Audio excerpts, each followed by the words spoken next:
Magandang araw. Ako po si Hubert Drixel H. Dalisay. Ngayon, ang paksa po natin ay tungkol sa mga gawaing kamay sa paghahanda ng pagkain. Ngayon, ide-demo ko ang mga ito. Mga gawaing kamay sa paghahanda ng pagkain. Letter A, pag-aalis ng balat. Una, pagbabalat. Pag-aalis ng balat gamit ang kamay tulad ng pagbabalat ng saging. Gagamitin natin dito ay saging.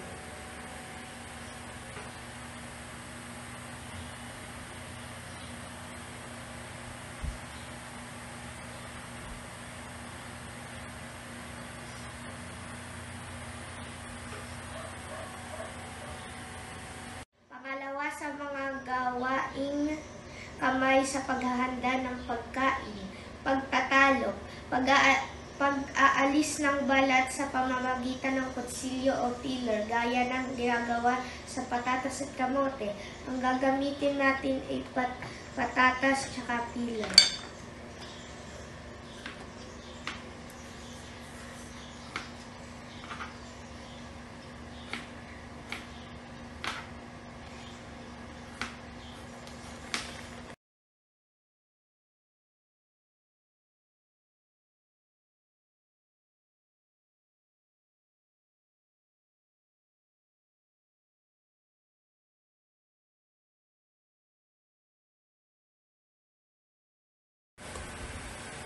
Ang pangatlo ay ang pagkakayas. Ito ay ang pag-aalis ng balat sa pamamagitan ng magaan na pagpapadaan ng talim ng kutsilyo sa ibabaw ng balat, gaya ng ginagawa sa karot at labanos. Ang gagamitin natin dito ay karot at kutsilyo.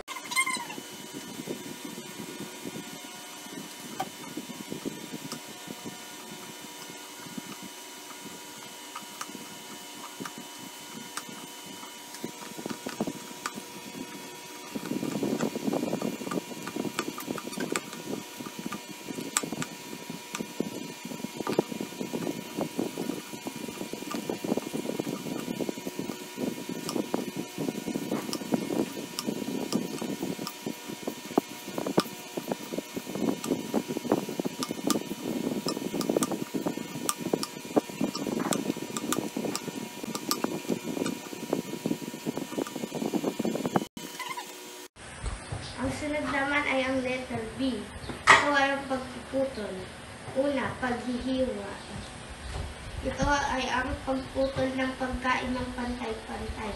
Maaari putulin ng pahis, parisukat o paba. Gagamitin natin dito ay kutsilyo at karot.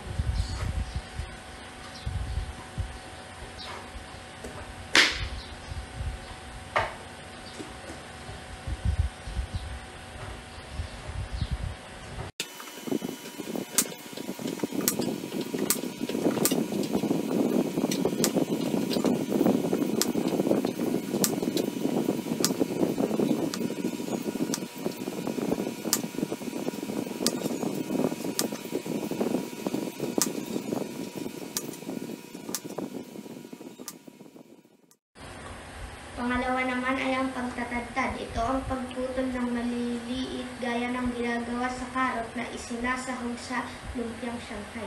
Ang gagamitin natin ay kutsilyo at karot.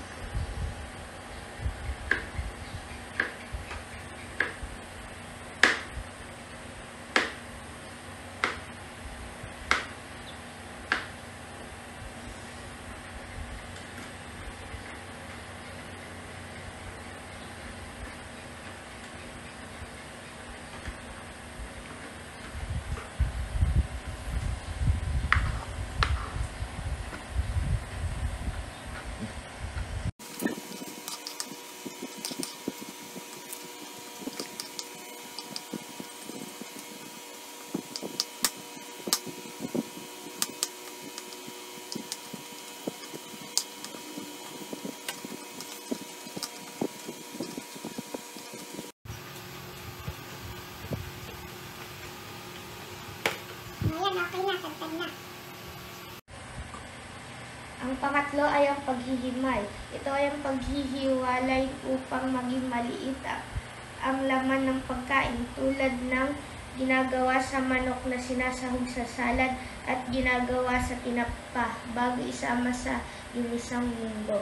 Ang gagamitin natin dito ay ang manok at ang ating mga kamay.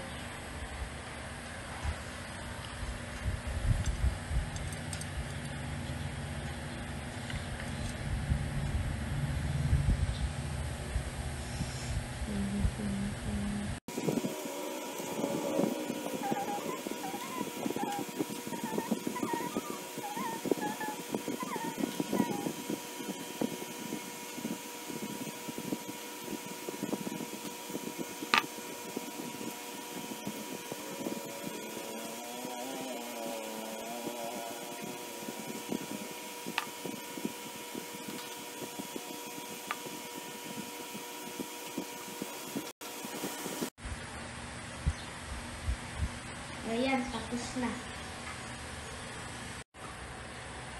Pang-apat ay ang pagdidikdik. Ito ay ang pagdudurog ng pagkain sa pamamagitan ng almirez, gaya ng ginagawa sa ulo ng hipon at mani na sahog sa kare-kare. Ang gagamitin natin dito ay ang almirez tsaka ang mani.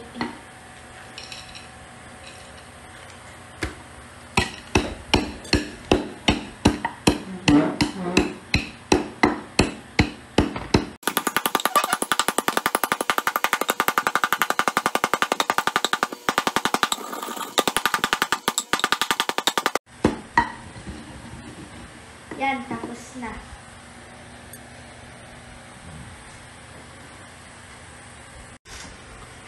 Ang lima naman ay ang paggadgad. Ito ang paghiwa ng manipis sa pamamagitan ng gadgaran tulad ng ginagawa sa hilaw na papaya na ginagawang atsara. Ang gagamitin natin dito ay cheese tsaka gadgaran.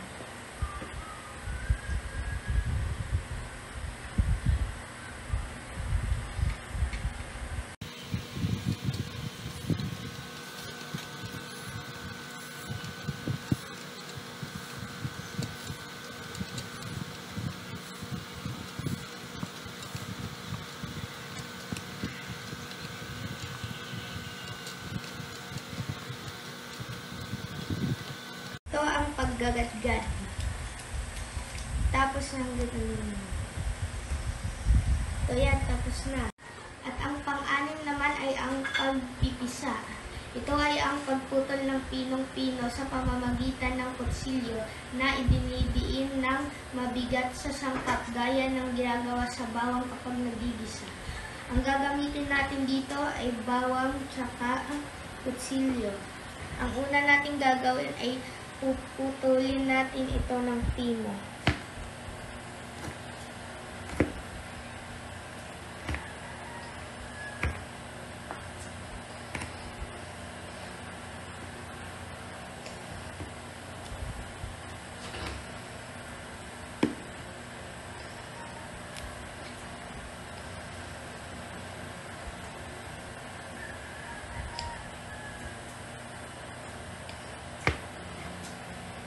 Tapos ito ay ating pipisain.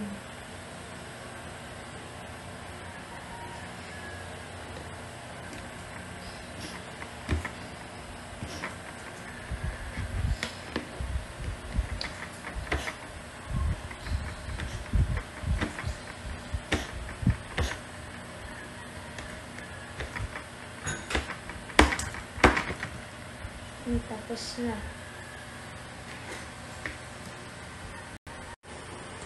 At ang panghuling letra, ang letrang C, pagsasama-sama ng sangkap. Ang una ay ang paghahalo. Ito ay ang pagsama-sama ng sangkap gamit ang sandok. Ang gagamitin natin ay ang sandok at ibang sangkap.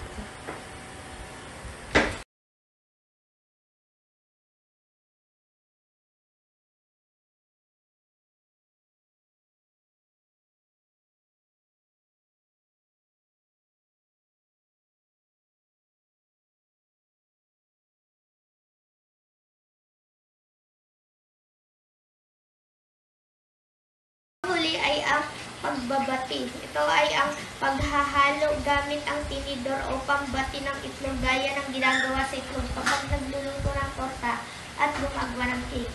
Ang gagamitin natin ay 2 itlog at pambati ng itlog.